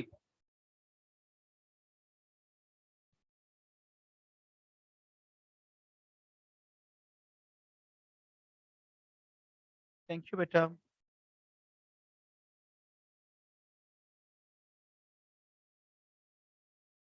Civil law, a law which governs the relationship between private individuals, groups and organizations। देखिए एक छोटी सी बात, आपको घर खरीदना है, आपको जायदाद का बंटवारा करना है, आपको काम कारोबार शुरू करना है, आपने शादी करनी है, आपने शादी कर ली, मुबारक हो आपको बहुत ज्यादा। फिर आपकी बीवी से आपका फड्डा हो गया, आपकी बीवी आपको ऊपर लानत भेज के अपने घर चली गई। अब आपकी बीवी खुला चाहती है। इस लड़ाई झगड़ों से पहले 2-3 बच्चे पैदा हो चुके थे। तो वो 2-3 बच्चे अब कहाँ रहेंगे? बीवी के साथ रहेंगे कि मियाँ के साथ रहेंगे? बीवी चाहती है दूसरी शादी करना, मियाँ भी चाहता है दूसरी शादी करना। अब मामला क्या होंगे जायदाद? ये सारे मामलात सिविल लॉ में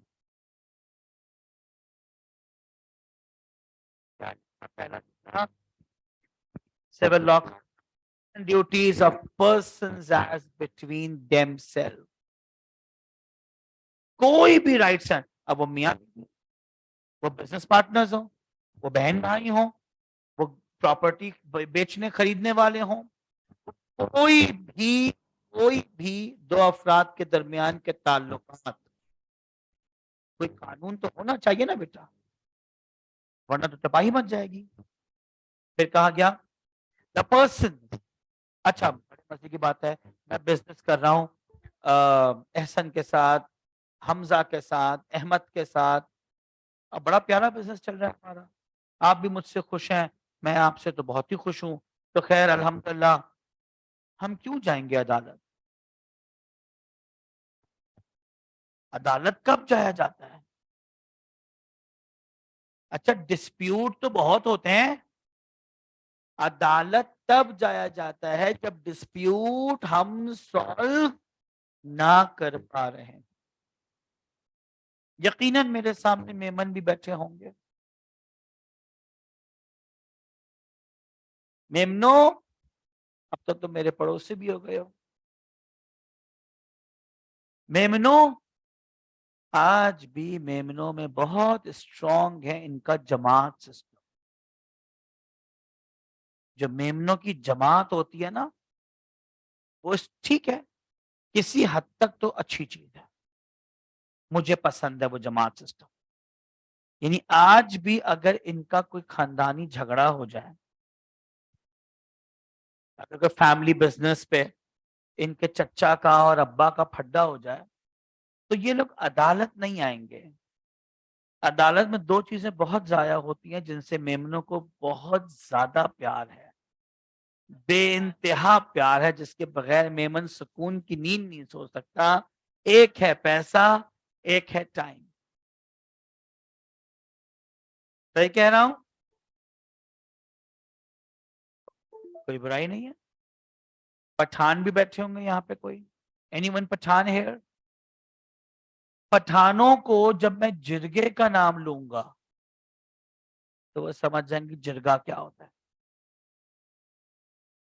आई थिंक पंजाबियों में या सिंधियों में किसी एक में पंचायत सिस्टम होता है, पंजाबियों में होता है शायद। पंचायत बैठती है गांव की, चौधरी साहब आते हैं, कुछ ऐसा कुछ होता है। इन सिस्टम्स में कोई बुराई नहीं। हाँ, उर्दू स्पीकिंग्स में ऐसा कुछ नहीं होता, क्योंकि अल्हम्दुलिल्लाह हम लोग में फड्डे वड्डे होते ही नहीं है। हम इस कदर मोहब्बत से रहने वाले लोग हैं। हम फड्डा शुरू होता है, हम फड्डा खत्म करके फूल पकड़ाते हैं और फूल देते हैं हम कब्रिस्तान जाके। एनीवेज, इन शॉर्ट, फड्डा वड्डा नहीं होता हमारे दरमियान। तुम उर्दू स्पीकिंग हो, मैं रांगड़ हूं। अगर ये उर्दू स्पीकिंग है तो मुझे उर्दू स्पीकिंग नहीं बनना। इन शॉर्ट हम आगे चलेंगे तो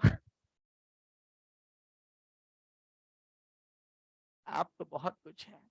मतलब एक अच्छे बच्चे भी हैं आप और एक अच्छे सिंगर भी हैं आप, और मैं तो बहुत आपके गाने सुनता हूँ, बार बार सुनता हूँ, माशाल्लाह। चले आगे।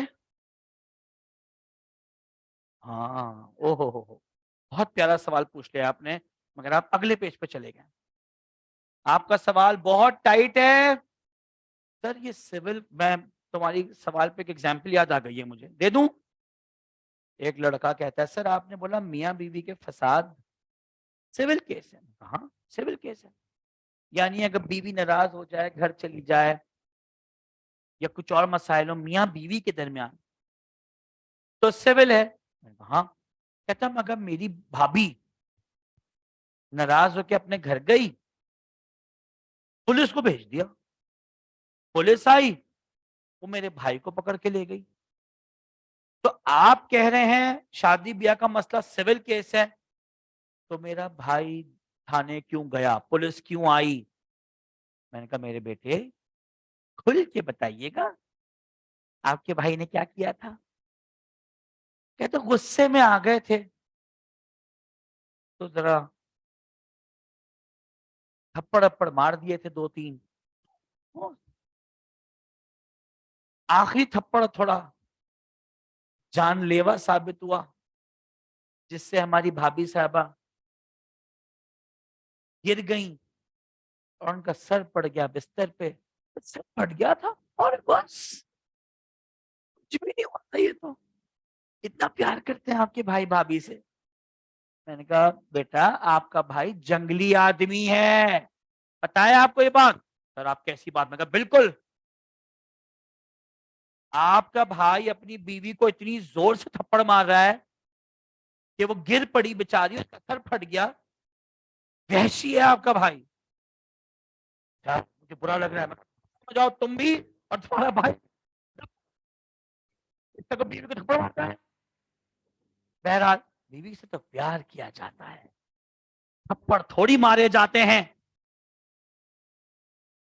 बेटा तुम पहले हकीम साहब से निमट लो, फिर मुझसे बात करो। बीवी के ख्वाब देख रहा है। एनीवेज हम आगे चलेंगे।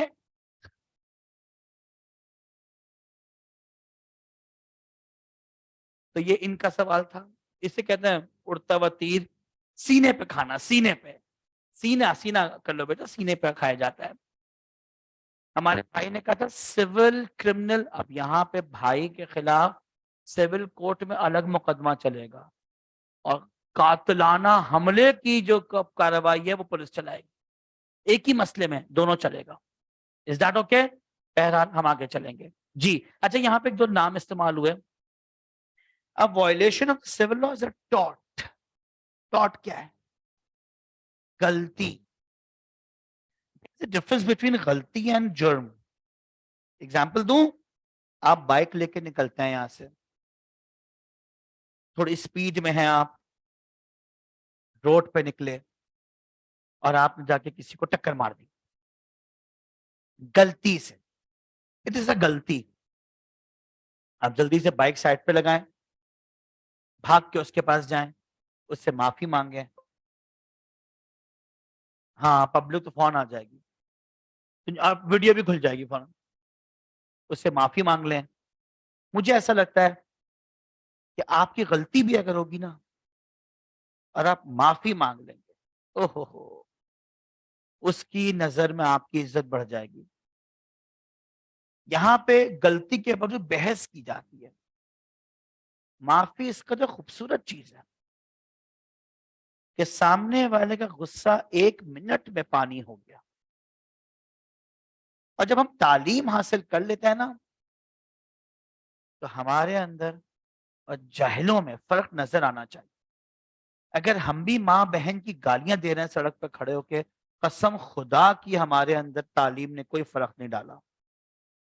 क्या फर्क है तुम्हारे अंदर और उस जाहिल के अंदर? अगर वो भी गालम गलोच कर रहा है और तुम भी गालम गलोच कर रहे हो, अरे माँ बाप ने क्या मेहनत की तुम पे। नो गालम गलोच अलाउड। नहीं नहीं, इतना मासूम सा बच्चा है, ये कभी किसी को गाली नहीं दे सकता। ऐसा ही है। एहसन ने गालियां दी? ऐसे किसने गाली दी थी? अल्लाह का शुक्र है। लेकिन आप बाइक लेके निकले, आपको अपनी आगे वाली बाइक में अपनी एक्स का करंट नजर आया। ध्यान दीजिए बेटा, अपनी एक्स का करंट नजर आया। आपने कहा बे साले तूने छीनी है ना, धाड़ कुचल के रख दिया आपने। अब ये जुर्म हो गया, ये गलती नहीं रह गई। There's a difference between tort and crime. पहले वाला सीन टॉट था, गलती थी, उसमें सजा नहीं होगी, इसमें सजा होगी।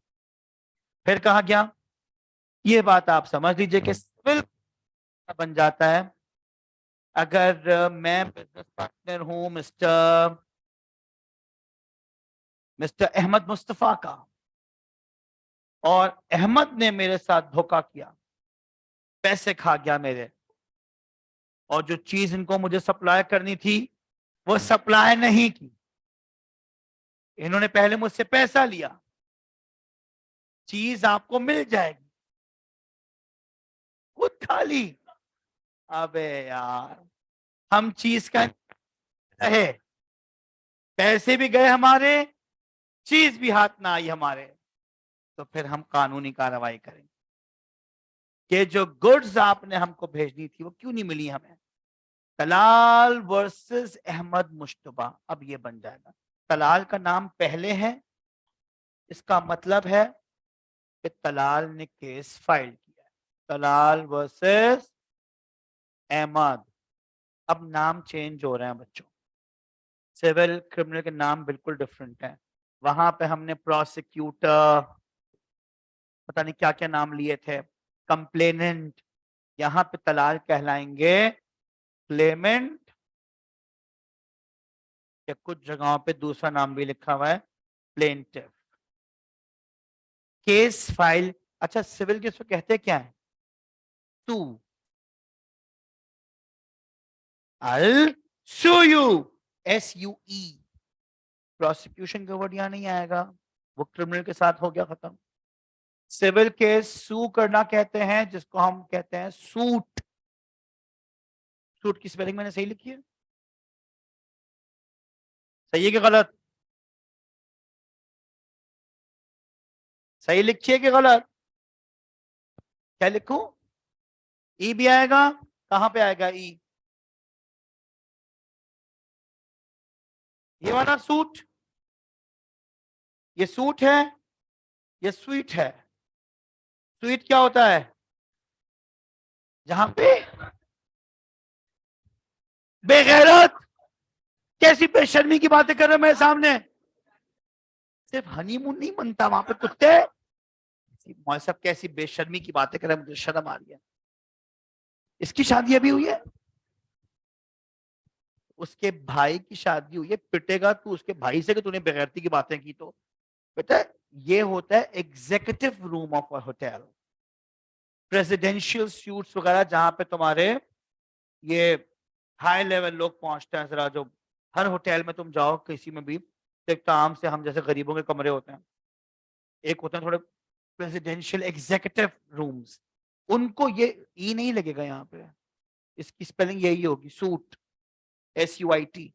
एक पहनने वाला सूट होता है, मगर ये पहनने वाला सूट नहीं है, ये सिविल केस है, सूट नंबर फला फला, ये मैं कहता हूं भाई तुम फिक्र मत करो, मैंने उसके खिलाफ सूट फाइल कर दिया है, तो ये सिविल केस है। तलाल ने अहमद के खिलाफ, अहमद कौन है, अहमद अपने आप को डिफेंड कर रहा है, तलाल बन गया क्लेमेंट, अहमद बन गया डिफेंडेंट। अहमद डिफेंड करेगा अपने आप को। बस सबसे मजेदार बात यह है यहां पे कि सजा नहीं होती, there is no concept of punishment in civil law. अगर भाई क्या होगा, या तो तलाल इतना अच्छा साबित कर देगा मामला कि तलाल जीत जाएगा, तो आप तलाल को कंपनसेट करेंगे, कंपनसेशन का वर्ड यूज कर रहा हूं, फाइन का नहीं, फाइन जुर्माना है, वो जुर्म के साथ रहता है, कंपनसेशन का वर्ड आ गया। और अगर तलाल ने क्लेम सही नहीं किया, या तलाल का क्लेम झूठा था और अहमद ने इतना प्यारा डिफेंड किया अपने आप को कि अहमद के हक में फैसला सुनाया गया, तो तलाल अहमद को कंपनसेट करेंगे। तो मैक्सिमम रेमेडीज या नो सजा, no police, no jail, no जुर्माना, नो कैद एंड नो सजाए मौत, कुछ नहीं होता सिविल लॉ में। इसलिए हाँ, अनटिल एंड अनलेस कि आप इस सिविल एक्शन में कोई ऐसा कदम भी उठा लें जो कि पीपीसी के तहत क्राइम हो, फिर हम गए जेल में। ठीक है बेटा जी, अफान इसको मुकम्मल कीजिए।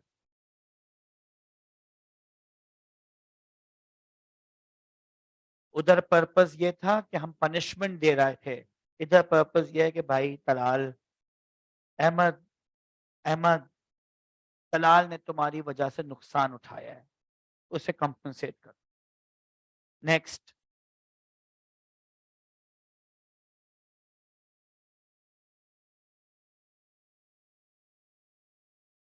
यहां पे नुकसान होना जरूरी है।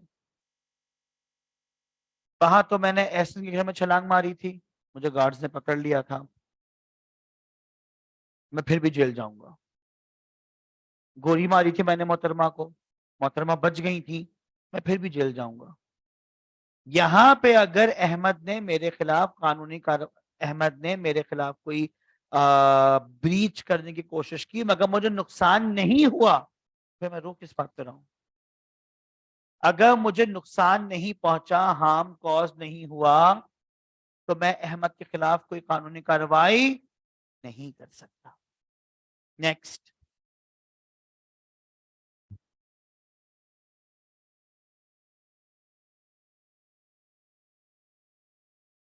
Balance of probability. क्यूटी पास करने वालों, प्रोबेबिलिटी का जिक्र तो हुआ होगा ना? क्या मतलब है प्रोबेबिलिटी का? चांसेस। इसकी भी प्रोबेबिलिटी है, इसकी भी ऐसे ही होता है ना? भाई, एक तराजू बनाया तराजू, ऑनलाइन वाले भी तराजू को देख लें। बैलेंस, एक साइड पे, मैं खड़ा हो जाता हूं ताकि आप सब आराम से मुझे देख लें। एक तराजू बनाया गया, एक साइड पे बिठाए जा रहे हैं, मतलब एग्जैक्टली नहीं बिठाए जा रहे, ये सिर्फ एक एग्जाम्पल है, लिटरली नहीं है, एग्जाम्पल के तौर पे। बैलेंस के एक साइड पे तलाल बैठे, क्लेमेंट, दूसरे साइड पे अहमद बैठे, डिफेंस। जज ने कहा, जी तलाल भाई, जो कुछ क्लेम कर रहे हैं आप, उस क्लेम के हक में जो भी डॉक्यूमेंट, विटनेसेस, जो कुछ है लाइए और इस पर रख दीजिए। तलाल भाई ने अपने सारे सबूत, गवाह, ये वो ले आए। फिर बात होती, जी अहमद डिफेंड करेंगे ना अपने आप को? तलाल के जितने क्लेम्स हैं उनको काउंटर करने के लिए आपके पास जो सबूत है वो सब ले आइए। चले, ऐसा हो गया, ठीक हो गया। दोनों को रखने के बाद बैलेंस चेक किया जाएगा, किसके सही होने की प्रोबेबिलिटी ज्यादा है या अहमद के सही होने की प्रोबेबिलिटी। देखिए मेरे बच्चों, एक सवाल का जवाब दो मुझे आज। फैसला करने वाला जज कौन है? इंसान, इंसान है। ठीक है, वो फैसला कर रहा है, वो जज है, वो हम सबसे बेहतर इंसान है, होना चाहिए उसको हम सबसे बेहतर, तभी वो जज है। खुदा तो नहीं है ना बेटा। अगर गवाहों या सबूतों में हम कोई फौजरी करते हैं, हेरा फेरी, और जज वो ना पकड़ पाए, तो फिर यही हो सकता है कि हम अल्लाह ताला से इंसाफ की उम्मीद लगाएं। क्योंकि देखिए मेरा बेटा, किसी भी कोर्ट में जब आप कोई गवाह या कोई भी डॉक्यूमेंट जमा कराते हैं, तो आपको अंदाजा है इस बात का कि आप एक हल्फ लेते हैं, एक कसम खाते हैं। आप अगर मुसलमान हैं तो आपके सामने कुरान शरीफ पेश किया जाता है, बाकायदा हल्फिया बयान जमा कराते हैं आप कि मैं इस बात की कसम खाता हूं कि जो कुछ मैं पेश कर रहा हूं to the best of my knowledge वो सब सही है।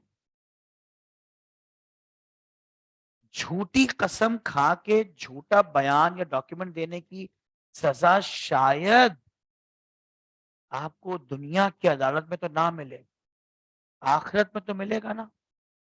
आपसे मैं सवाल पूछता हूं, एक जज, किसी बच्चे ने बड़ी प्यारी बात की, कहते हैं सर वो कुछ ऐसे आमिल होते हैं, आमिल, मैं आलिम की बात नहीं कर रहा, मैं आमिल की बात कर रहा हूं, जिनके कब्जे में जिन्नात होते। मैंने कहा जी बिल्कुल ऐसा है, कुछ हैं ऐसे जिनके कब्जे में हैं, तो हम उनसे नहीं पूछ सकते कौन सही कह रहा है कौन गलत कह रहा है। मैंने कहा अब आमिलों को बिठा के जजेस की कुर्सियों पर बिठाया जाएगा कि आ जाओ भाई अमल करके अपने जिनों से पूछ के बताओ। ये चीजें ऑब्वियसली एडमिसिबल एविडेंस नहीं। तलाक देने के बाद अगर शौहर रो रो के ये कहे, और ये मैं बिल्कुल सच्चा वाकया सुना रहा हूं, तलाक देने के बाद अगर शौहर रो रो के ये कहे कि मुझ पे काला जादू कर दिया गया, मैं अपने सेंसेस में ही नहीं था, तो मैं लगता है कि अदालत ये बेकार की बातें एक्सेप्ट करेगी। ठीक है, मैं बेकार की बातों से मुराद ये नहीं, काला जादू है, ब्लैक मैजिक होता है, उसकी उससे इनकार मैं नहीं कर रहा। आप लोगों का मुझे पता नहीं, आप लोगों की जो सोच है वो आप तक महदूद रहे तो बेहतर है। मुझे इस बात का बहुत स्ट्रांग बिलीव है कि ब्लैक मैजिक है, होता है, किया जाता है, लेकिन अदालत बर्डन ऑफ प्रूफ के वक्त क्या ब्लैक मैजिक या जिन्नात को बुलाया जाएगा तो किधर चले जाएंगे हम, फिर होगा क्या एग्जैक्टली exactly? तो फिर नहीं हो पाएगा ना ये सब। इसलिए ये जो मैंने आपके सामने तराजू बनाया, बैलेंस, और इस बैलेंस से मैंने कहा भाई जो अपने पॉइंट साबित कर सका के हक में फैसला, यानी जिसके सही होने की प्रोबेबिलिटीज ज्यादा हुई उसको सही डिक्लेयर किया जाए। ठीक है बेटा, मुकम्मल कीजिए। बल्कि आई एम सॉरी, मैं इसको अगर क्लेमेंट तलाल साबित कर दे wrong on the balance of probability, यानी उस बैलेंस पे तलाल साबित कर दे कि उसके साथ गलत किया है अहमद ने, his litigation is successful. Litigation कहते हैं लीगल प्रोसीडिंग्स को। तलाल की कानूनी कार्रवाई कामयाब हो जाएगी और डिफेंडेंट इज हेल्ड लायबल। और हमारे डिफेंडेंट, पता नहीं कौन मेरी तारीफ कर रहा है, जो भी कर रहा है thank you so much, I love you. नहीं नहीं, ये स्टाफ से तारीफ आई है, कोई स्टूडेंट ने तारीफ नहीं की। स्टूडेंट तो अभी करेंगे तारीफें जब इंशाल्लाह कोर्स आगे बढ़ेगा, पढ़ाइयाँ होंगी, टेस्ट होंगे। अभी दुआ करो यार, तुम्हारे सीनियर्स के पेपर्स बहुत करीब आ रहे हैं, बड़ी जान लगी हुई है उनके साथ, हमारी लगे हुए उनके साथ, पढ़ा रहे हैं, सब कर रहे हैं। बच्चों से ज्यादा तो हमें टेंशन हो रही होती है कि पेपर में सब कुछ वही आना चाहिए। अल्लाह मियाँ जो हमने पढ़ाया, बच्चे हैं बड़े मेहनत कर रहे हैं, इधर बैठ रहे हैं उधर बैठ रहे हैं, सब कुछ कर रहे हैं, मगर है क्या आपके पेपर्स क्या आपके बड़े खतरनाक होता है। तो बेटा डिफेंडेंट लायबल डिक्लेयर हो जाएगा, अहमद लायबल डिक्लेयर हो जाएगा, तलाल सक्सेसफुल हो जाएगा, और फिर क्या रेमेडी होगी? जी सर।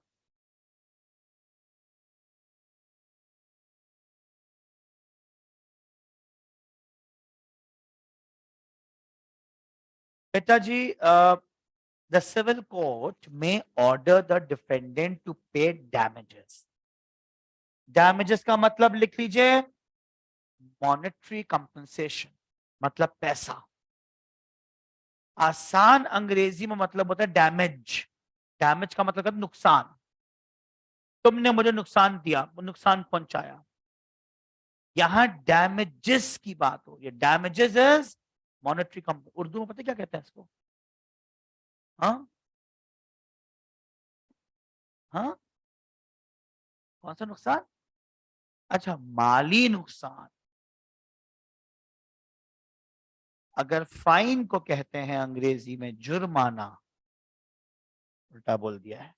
अगर फाइन को कहते हैं उर्दू में जुर्माना, तो डैमेजेस को कहते हैं उर्दू में हर जाना। हर जाना पे करो। एक है हर जाना, एक है जुर्माना।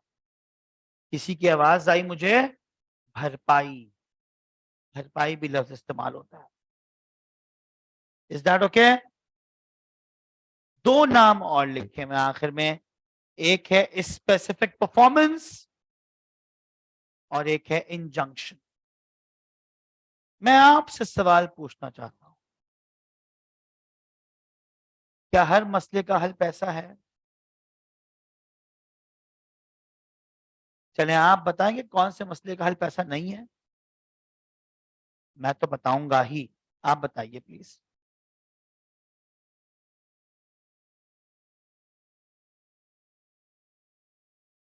एक सेकंड, मुझे आवाज नहीं आई। बोलो बोलो बोलो। हाँ, देखो अगर तुम हर टीचर को तलाल से कंपेयर करोगे तो तुम्हें कोई पसंद नहीं आएगा। तलाल का स्टैंडर्ड तो हाई है ना, तो बाकी को मैनेज करना पड़ेगा। शिकायतें मत करो दूसरों की जाके। शिकायतें मत करो मेरे मुकाबले पे दूसरों की जाके। This is not a good thing. ये खवातीन वाली हरकतें छोड़ दो। Anyway, I am sorry. मैंने खवातीन का ना, बच्चियां थोड़ी कहा, तुम लोग तो बच्चियां हो ना अभी। इन्हें बुरा लग रहा है ना, ऐसा मैं इनको खुद अपने अंदर से बच्ची बच्ची वाली फीलिंग आती है। बेगैरत। तो कोई एग्जाम्पल दो। जी सर।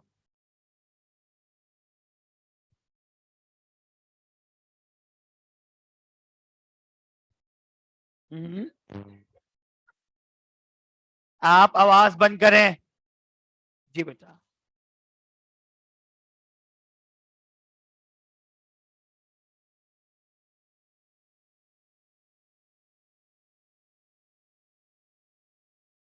अ वेरी गुड आंसर। मगर तुम तो क्रिमिनल में चले गए। मैं यही कह रहा था, तुम तो क्रिमिनल में चले गए। मारना तो सिविल एक्शन रहा ही नहीं ना। मारना तो फिर एक जुर्माने की बात आ जाएगी, सजा भी हो सकती है। अब अगर इतनी जोर से मारा कि तुम जख्मी हो गए, तुम अल्लाह ना करे, अल्लाह ना करे, बीवी की आंख फट गई, कुछ और नुकसान हो गया, वो प्रेग्नेंट थी, उसका मिसकैरेज हो गया, बहुत कुछ होता है भाई इस मुल्क में। बहुत कुछ होता है। आपकी सोच है कि बंद कमरों में कितनी गंदगी की मार पिटाई चल रही है। मेडिको लीगल सर्जन, एमएलओ, जिन अस्पताल में बैठती हैं, जब लाशें पहुंचती हैं ना वहां, तो डॉक्टर सीमी जमाली थी, अभी तो वो रिटायर हो गई हैं। अभी जिना पे जेपीएमसी में बैठती है, Jinnah post graduate medical centre, MLO. कभी कोई कत्ल वतल का मुकदमा लेके आगा खान जाओगे ना, आगा खान लेने से मना कर देगा कि ना जाओ, क्योंकि एमएलओ की रिकॉर्डिंग जरूरी है। उनसे हम बैठे हुए थे, एक तकरीब चल रही थी सिंध पुलिस की, हम भी गए हुए थे उसमें। मैडम भी आई हुई थी। मैंने कहा मैडम, सबसे मुश्किल आपने आज तक पोस्टमार्टम कौन सा किया है? करती हैं वो। पोस्टमार्टम हमें भी सिखाया जाता है वकीलों को। उल्टी करता हुआ बाहर भागा था मैं उस कमरे से। मुर्गी की तरह खोला जाता है इंसान। यहाँ से चापड़ पड़ता है, ये चापड़ लिटरली चापड़ होता है, जैसे हड्डे तोड़ते हैं ना कुर्बानी वाली गाय के, वो चापड़ रखा है। यहां से कटता है पेट तक, रिप्स को खोला जाता है, अंदर से मटेरियल निकलता है। खुदा की कुदरत है। इंसान के जिस्म में मरने के बाद ना एक लिक्विड पैदा होता है, मरते ही एक लिक्विड छोड़ता है जिस्म। जैसी जान निकलती है इंसान की, एक लिक्विड छोड़ता है जिस्म। लिक्विड कहलाता है वाइसरा। उस लिक्विड का टेस्ट किया जाता है ये मालूम करने के लिए कपड़ा ठोस के मारा गया है या गला के मारा गया है, तकिया रख के मारा गया है या पानी में डुबो के मारा, सब पता चल जाता है। फॉरेंसिक लैबोरेटरी बहुत आगे तरक्की कर चुकी है। तो मैंने मैडम से कहा, मैंने कहा मैडम आज तक कौन सा सबसे खतरनाक पोस्टमार्टम आपने किया? कहते हैं तलाल बड़ी अजीब अजीब हालत की लाशें आती हैं, हमें पोस्टमार्टम करना पड़ता है। एक ऐसी थी कि जिसको देख के मैं बेहोश हो गई। मैंने कहा क्या हुआ था मैडम? यानी इस तरीके से शौहर ने अपनी प्रेग्नेंट बीवी को मारा था कि बीवी के पेट से बच्चे की टांग बाहर निकली हुई थी।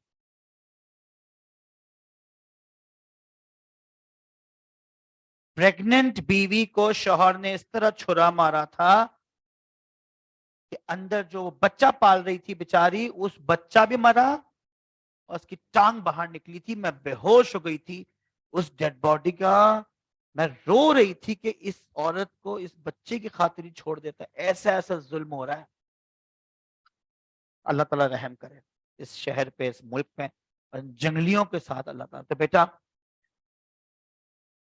क्रिमिनल लॉ में तो हम नहीं जाएंगे, हम अपने आप को सिविल में रखेंगे। सिविल में मैं आपसे एक छोटी सी, टाइम बड़ा कम रह गया, दो एग्जांपल डिस्कस करता हूँ। सबसे पहली, जनाब अहमद मुस्तफा साहब, आप मुझे जो येलो कलर की टी शर्ट्स बना के प्रोवाइड कर रहे थे, वो आज शाम में एक इवेंट में यूज होनी है, और इवेंट के लिए 500 टी शर्ट्स आपको मैंने ऑर्डर की हुई थी। आप मुझे दोपहर के 12:45 फोन करके बोलता तलाल भाई मुश्किल हो जाएगी। तो बेटा मैं आगे से जो कुछ कहने वाला हूं ना, वो मैं सामने नहीं कह सकता। और फिर अगर आप मुझे ये भरम मारे, तलाल बदतमीजी मत करो, पैसे ले लो मुझसे आके अपने वापस। क्या पैसा इस मसले का हल है? क्या मैं पैसे लूंगा? रख अपना पैसा अपने पास। मुझे अगर शाम 5 बजे तक सारा ऑर्डर डिलीवर नहीं किया तो तुम्हारे खिलाफ कल कोर्ट जाऊंगा मैं। एग्जाम्पल नंबर 2, टीएसए आप है कि आपको हलाल लॉ पढ़ाएंगे, ठीक हो गया। चले आपके पास तो बहुत टाइम है, हम बात करते हैं। सर माजिद आ चुके हैं। कितने बजे सर माजिद की क्लास? तुम लोग मुझे रोकते क्यों नहीं हो? I am so sorry.